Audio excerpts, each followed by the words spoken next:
四線嘅香港羽絨咧，就黐得較為比較近啊，小心唔好碰撞啊！一碰撞嘅話咧，就要裁判嘅決定到底點樣啦。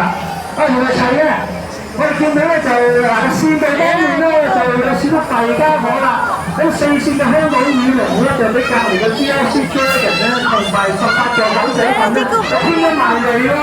哎呀，有啲咁多咗佢嗱，5線嘅18座狗仔粉咧有啲咁多係多嘅，點解多嘅？即係佢要係由左向右啊！用佢嘅角度咧，就先向碼頭去行，跟住順住個水流咧，就去翻嗰個浮波嘅位置啦，係順水去行嘅。好，咁啊個戰術係冇影響隔離㗎嚇。好，戰術係咁啦。咁啊呢邊咧就順風順水落去啦，就係中正嘅立江人嘅抗客團隊嘅金型龍啊！話之你啦，我就係一於係發力。我見到而家領先咧就係6號龍啦。金型龍啦，嗱，佢已經入喺5號波停嘅係波中間㗎，咁啊見到咧就係好，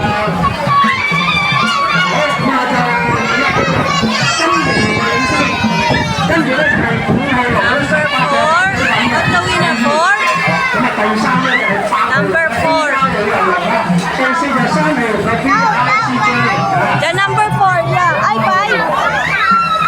The blue. The blue one. Right. 18座狗仔粉第2啊，咁跟住 A 加旅遊同埋第3，人都當中咧試過有3隻龍咧，The blue one, right? 咁都係走埋一齊，就冇碰撞啦，冇碰撞。睇下裁判最後判決嘅名次咧，係以佢哋嘅分數嚟準啊！可能有27場比賽係舉行咗啦，好順利，即將會進行第28場嘅比賽，就係男女子混合中龍公開賽嘅金杯賽啦！哇，勁啊！最勁嗰8隻喺度啦，亦都叫做香港賽馬會杯嘅。好，我哋一陣間再同大家介紹。